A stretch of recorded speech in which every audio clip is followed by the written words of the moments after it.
다들 안녕하세요. 프로토 91회차 토신 정보방 환급 인증합니다. 당첨금은 세후 금액인 거 알고 계시죠? 다들 아시겠지만 한 경기 취소되어 당첨금이 반토막 났지만 그래도 당첨 모두 축하드리며 오늘 경기도 분석 시작해보겠습니다.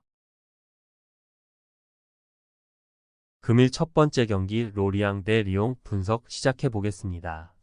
로리앙은 렌을 잡고 강등권과 격차를 더 벌렸다. 3연승에 성공한 이후 낭트의 일격을 당하며 다소 주춤했지만 강팀 렌을 잡으며 분위기를 되살렸다. 모하메드 반바의 골 외에도 크루피 주니어가 골맛을 봤는데 라포르테와 투레가 나선 수비도 안정적이었다. 지난 시즌 중반 같은 호성적은 아니지만 승점 관리를 잘하며 이제 잔류를 향해 가고 있다. 리옹은 직전 홈 경기에서 랑스에 패하며 연승이 끝났다. 리그와 프랑스컵에서 연승을 이어가며 리그 중위권 진입은 물론 컵대회 4강에도 진출했는데 랑스를 넘지 못했다.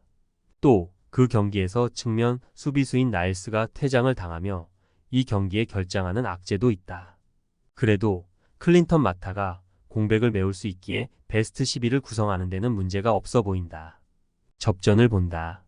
두 팀 모두 최근 리그앙에서 가장 분위기가 좋은 팀들 중 하나다. 홈의 이점과 더불어 백포가 안정적으로 수비 라인을 지키는 로리앙과 확실한 골 결정력을 보여주는 리옹 모두 승리를 노릴 만한 팀이다. 그러나 승부는 쉽게 나지 않을 것이다. 리옹이 벨라마와 오반을 앞세워 공격을 주도하겠지만 바카요코의 중원 보호 아래 수비가 안정적으로 경기를 운영할 로리앙이 승점 1점을 가져갈 것이다. 금일 두 번째 경기 볼로냐 대 인터밀란 분석 시작해 보겠습니다. 볼로냐는 지난 원정 경기에서 아탈란타마저 잡아내며 리그 3위인 밀란을 승점 5점 차로 추격했다. 중위권 정도로 평가받은 시즌 전 예상을 비웃으며 다음 시즌 챔스 진출도 노리고 있다.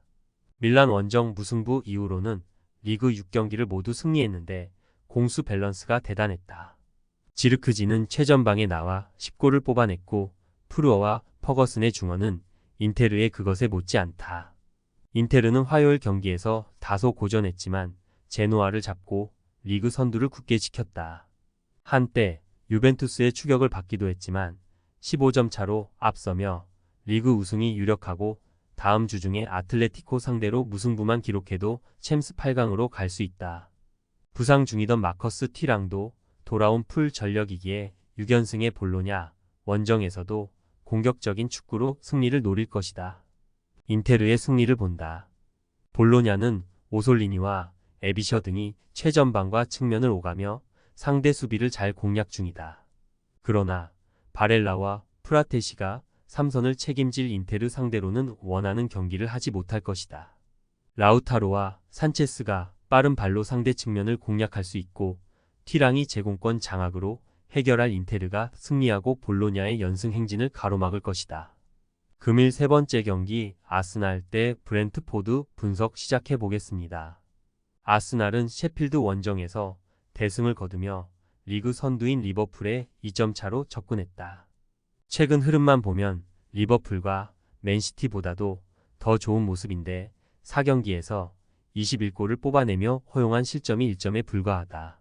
좀처럼 무너지지 않을 것 같은 모습인데 사카와 마티넬리, 트로사르 등이 엄청난 공격 시너지를 내고 있고 라이스의 중원 존재감도 확실하다. 브렌트포드는 첼시 상대로 다 잡은 승리를 놓치고 말았다. 로에슬레브와 위사의 연속골이 나오며 앞서간 경기였는데 후반 중반 이후 동점골을 허용하고 말았다. 그래도 3연패 이후 승점을 따냈기에 의미가 없다고 보긴 어렵다. 단, 그 경기에서도 멀티 실점한 수비 라인은 불안이 이어지고 있다. 아스날의 승리를 본다. 브렌트포드는 은베우모의 부상 이탈에도 요한의 위사와 이반 토니가 최전방에 나서 골을 뽑아내고 있다.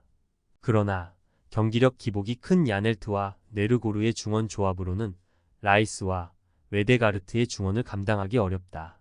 사카와 마티넬리의 공격진에 부상에서 돌아온 제수스가 상대 수비를 몰아칠 아스날이 승리하고 다음 일정인 포르투전을 준비할 것이다. 금일 네 번째 경기 그라나다 대 레알 소시에다드 분석 시작해 보겠습니다. 그라나다는 비아레알 원정에서 코르비아누의 만회골이 나오긴 했지만 대패하며 강등권을 벗어나지 못했다. 부진한 후반기가 이어지기에 잔류 커트라인과 승점 차가 크게 벌어졌는데 남은 11경기에서 최소 승점 11점 이상을 극복해야 한다. 때문에 주중 경기로 지쳐있을 소시에다드 상대로 중원의 활동량을 올리며 체력적으로 상대를 압박할 것이다. 소시에다드는 최근 리그와 챔스 등에서 모두 패했다. 특히 주중 파리 생제르맹 상대로 나선 챔스 2차전에서는 음바페에게 멀티골을 허용하며 패했고 그로 인해 챔스에서 탈락했다. 세비야 원정에서 로테이션을 돌리며 준비한 경기였는데 내용과 결과를 모두 잡지 못했다.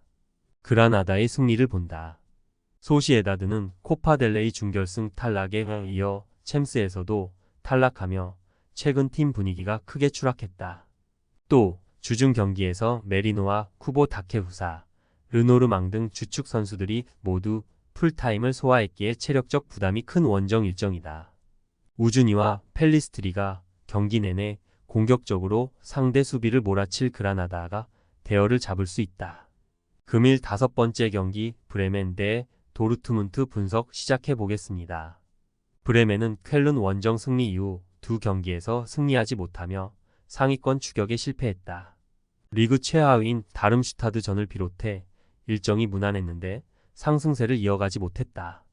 특히 홈에서 연속으로 승리하지 못한 것이 큰데 최전방 스트라이커인 두쿠시의 골이 터지지 않고 있다.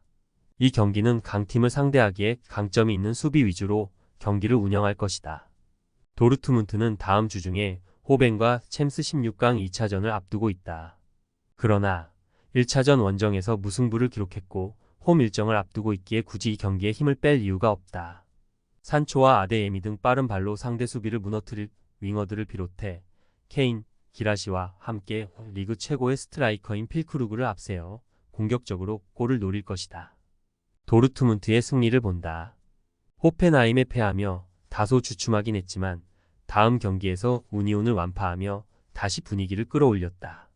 그로스와 안토니 등이 수비 라인을 지킬 홈팀 수비가 쉽게 무너지진 않겠지만 필크루그와 아데에미, 브란트가 공격을 주도할 도르트문트가 승리할 것이다.